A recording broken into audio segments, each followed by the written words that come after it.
Bonjour chers internautes, on est en face de Chérif Brahim Tidjani, qui est le commissaire général du Forum sur la Tidjania.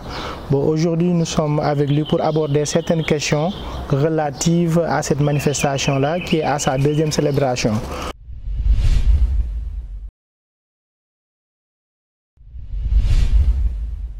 Tout d'abord parce que je suis sénégalais et puis aussi l'importance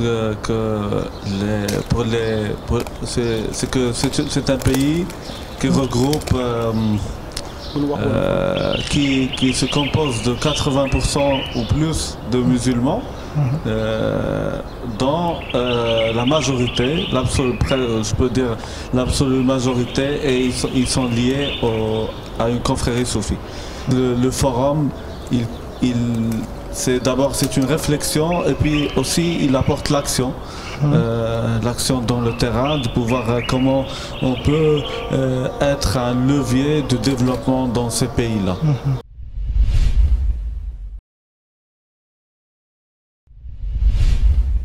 C'est très important de rassembler l'action et avec la spiritualité, parce que il ne suffit pas seulement de parler de prier, etc. Il est très important c'est-à-dire le soufisme, il n'est pas seulement, ne s'arrête pas dans la mosquée ou évidemment c'est la base, la prière, les adkar, les awrad, etc. Mais c'est très important aussi l'action et l'action dans le terrain, très important, parce que Dieu il est partout, on est bien d'accord. Et le soufisme comme un vecteur de paix et d'amour et d'enseignement des bonnes mœurs, il est très important de le cultiver, de cultiver ce sens de service à la société.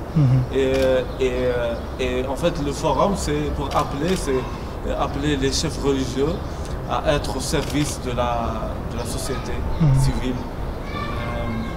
On a invité pour cette année, pour le colloque, on a invité des intellectuels tels que Souleymane Bachir du Sénégal, et bien d'autres, Cheikh Mohamed Valson qui vient de France, ou Cheikh Abdeltaf Boudouri qui vient du Maroc, ou le calife de Tamasin, Sidi Hadj Ali Haraz, Sidi Hadj Ali Tamassili, qui vient d'Algérie, qui sera parmi nous, et bien d'autres, plusieurs intellectuels aussi, Bakary Samb, Malanja et plusieurs autres intellectuels, des écrivains, aussi des journalistes, qui vont aussi essayer de couvrir cet événement et essayer de faire parvenir le message qu'on veut donner aux talibés ainsi qu'aux chefs religieux.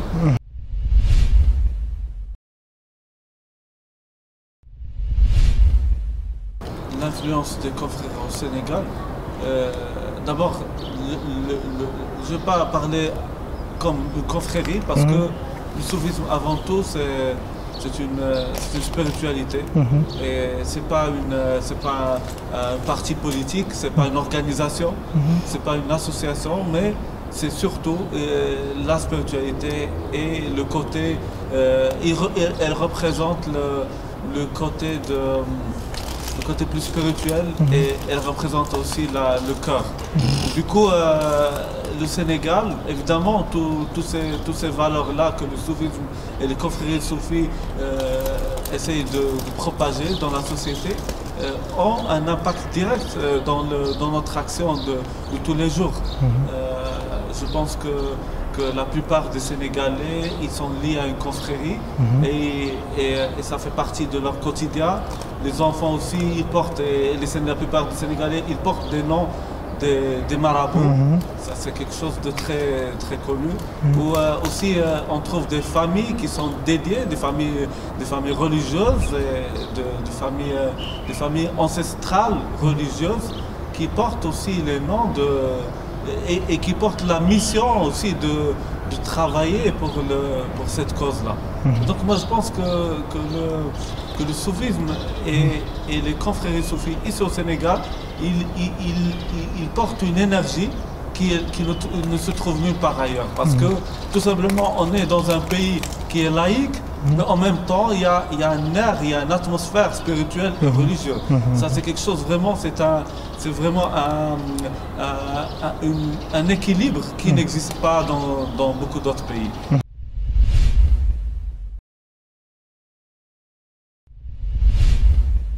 Dans les autres pays d'Afrique, comme on parle par exemple du Nigeria, on trouve qu'il y a je crois que c'est 40%, 60% de musulmans là-bas, 45% comme ça, de musulmans, dont une grande partie, une majeure partie qui sont liés à la confrérie Tijaniya. Cette confrérie Tijaniya, ceux qui ont porté cette confrérie dans ces pays-là, ils viennent du Sénégal.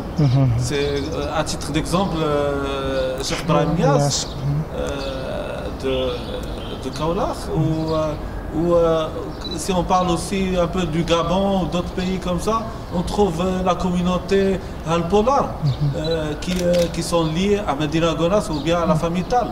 Où on trouve aussi, par exemple, même, et cela a dépassé aussi, cet exemple-là, l'exemple du Sénégal, a dépassé aussi les frontières de l'Afrique, du continent. On va en France, on trouve une forte communauté Halpolar qui est, par exemple, dans les régions parisiennes, où on va aux États-Unis, on trouve une forte communauté qui est liée à Medina Bay ou à Kaolack d'une façon générale. Et donc ça c'est un modèle qui a pu se propager. Maintenant, c'est le fait de s'unir. Et d'ailleurs, ça c'est l'un des objectifs primordiaux du colloque d'abord, du colloque international de la Tijaniya, c'est d'unifier les familles religieuses Tijani. C'est-à-dire qu'il faut qu'on est dans une époque où les divergences, je ne veux pas dire les divergences, mais la différence n'a pas de place. On est dans une époque de mondialisation et on a besoin que les familles de la Tijaniya s'unifient. On a vu plusieurs signes positifs qui vont vers ce sens-là. On voit les chefs religieux, les grands marabouts des familles religieuses Tijani qui chacun il va vers l'autre et donc il y a vraiment un espoir et je pense que le colloque il vient dans ce sens. Du coup on a invité de toutes les familles pour qu'on donne un vrai message, c'est que en tant que Tijani on doit tous être autour de Cheikh Sidi Ahmed Tijani. Et cela dépasse aussi les frontières parce que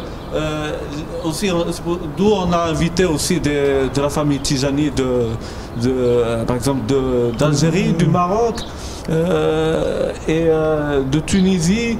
On a des chefs religieux qui vont venir de Cameroun, de Côte d'Ivoire. Tous ces gens-là, ils viennent parce qu'ils sentent la nécessité d'un dialogue et d'un travail ensemble pour que la tariqa trouve sa place dans la société.